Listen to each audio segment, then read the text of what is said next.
Online Manipur की अयुक्की पाव मियेंग ताबिरो पुमनमक पुथोय लाइश्रमना खुरुमजरी अहानबदा मरुओइबा पाव तोंगन तोंगन social media platform की headlines Aung Phong नखिबा पाव खरा अहानबदा अपडेट थमजगे अहानबदा ई पाव मणिपुरी अपडेट तकी लखचगे सेंटर न सेपरेट एडमिनिस्ट्रेशन की डिमांड खन्नसी यारक्ट्रे कुकी एमएलए तरा की मरक्ता यानदबा हौरे कुकी जो हाइबा वही पक्सिन लिबसी मखोई की आइडेंटिटी मखननबा होटनबनी हाइना ई पाव मणिपुरी अपडेट न फोंगबिरी अदुगा मथंग अपडेट असना हियाई कोम्बा न्यूज़ तकी लखचरके कुकी जो हाइबा टामबु कुकी एमएलए अहुम न कन्ना यानिंगदबा फोंगदोखरे कुकी एमएलए अहुम न मखोई की फुरुप कुकी जो हाइना खंगनरिबा वफम असिदा कन्ना यानिंगदबा फोंगदोरकली थानलोन असेंबली कॉन्स्टिट्यूएंसी की एमएलए योंगजांगिंग बाल्टे टिपाइमुक असेंबली कॉन्स्टिट्यूएंसी की MLA ngursulur sanate amadi surasanpur assembly constituency ki mla lm khaute na thadur paserol amada makoi community buku ki zo haina khangna basida kanna yaning de phongdorakli thanlon assembly constituency ki mla bongjanging balte na phongdorak pagi matung ina ku ki zo haiba wahaibu kaning yaning de phongdorak dona hairiba tam asina phurup asigi asengba saktam nat amadi satnabida maring marang hanbana miyam na pin na da phuknare paite schedule tribe asigi unique identity leijaba phurup kanglup amani Tipaimuk Assembly Constituency की MLA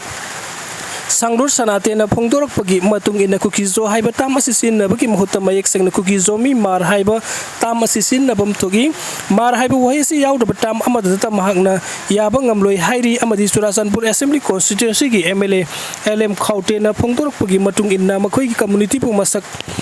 tak pada tribe singi identity khangna na apun bagi terminology amasin nagadabani hairi mamang thaktagi hauna kuki MLA tarana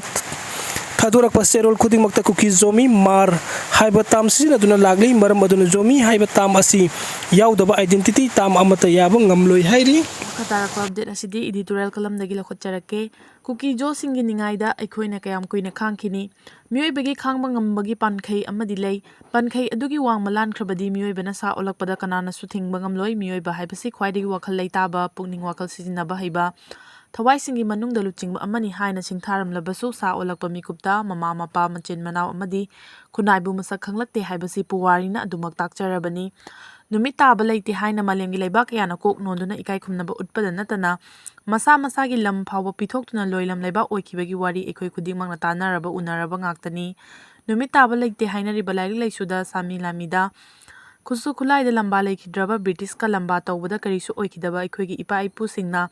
Makhoigi maring jel adubu maya kuman khibani mitai di kanagi mfam da su lan khidaba yengnaba amata su tham khidaba kangbuni hanjil laklabadi handaba thauna amalai haibadu madugi khudamni kumja 1891 gi anglo manipur war na takli ngasisu aikhoigi ipa ipu singdi singli da I mari ama cheliba makhaidi siba ki de haiba Migi mikha pona hingadawbagi sarumiku amatang oirabasu ningkha tamna hingjage khankiba aikhoigi ipa ipu ni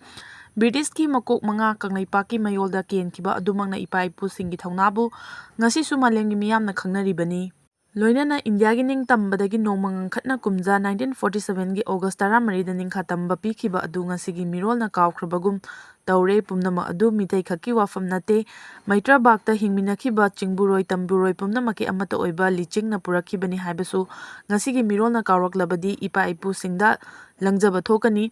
Nungsi chanana hingminariba kanglaipak asida kuki narco terrorist singna laibak macha tadaba apipa wakhalna apunbagi saktam thugainaba makhal kayagi lalong chatharaklibasi chahi ama makhai faraklabani state amadi India lenga ki apunbagi saktam da singnarakliba di chapchana action lokhotkani haina India lengakna Tattana lauduna lakli malemgi laibak singi manungda super power country ama oirakliba haina lauzariba Indiana kuki narco terrorist singi thengnaba ngamdaba haibasi manungda kari lalong chathariba ge haibasi hangdaba ngamde haukiba chahi 2023 gi May ahumdagi chatharakliba miyoibagi lichat nataba kuki narco terrorist singi chaitheng Manipur gi miyamna phangliba natra kuki lalauba sing India lenga amadi Manipur lengakna maikai ahumgi oiba santigi wari chatharingai cherakta khulai phongna paiduna miyoibagi kayagi punsi manghanba lanthum kaya mangan taan Masida natana lainariba yum fawa mai tumna thadok kibasi propaganda natte mangda fong na thokliba ngaktani asigumba terrorist singi khangma ngamdraba tampakta tariba maitek singna kuki sing wakhal tarakpa ngasi sungairibani adubu wakhal tarakpadi lairadana India lenga ki mateng lawraga hena nawang lakpa asina maitek singda ngasi di kari fireb lawrakadagi haiba ngamlaktre India Lengak, Manipur Lengak, Amadi Kuki Lalaubasingi Marakta Kumza 2008 Dagi, Chanaragli Basu Asigi February Kunmapanda Matam Loikrabasu Amukanatha Asigi Taragamapanda, Home Ministry gi Northeast Advisor A.K. Misra Amasu Intelligence Bureau gi Official Singa, Round Ahumla Kuki Jola Laubasinga Wari Sanaduna Review Daukre Habasi, Miyamna Tabada Nukningba Ama Fawi, Kangleipak Toliba Irangasi Santi Hanjelakle Haina, BJP Luchingba India Lengak Amadi, State Lengakna Toina Hirabasu Tampakta Leribasu Kem Sing Chingda, Tamlagani Haiba Wafam Sina Amuk Karamba Anoba Parano, Jun Taranipan Tokibadungam Kaigini, Tawai Taranipan Katkibani, Asuk Matong Huktaba Kuki Singi Tawonga, India Lengakna Mai Yangsin Nabahonaragliba Asinalamdam Asiga Punbagi Saktam Ngaktuna Tambangam Haibagi, Tazaba Miam de Yaraktre, Kuki Singi Ningaida, Aiko Dumak Yingdun Lairasira, Kuki MLA Taragi Ningai, MLA Yankaina Tiamangam Gadauribra.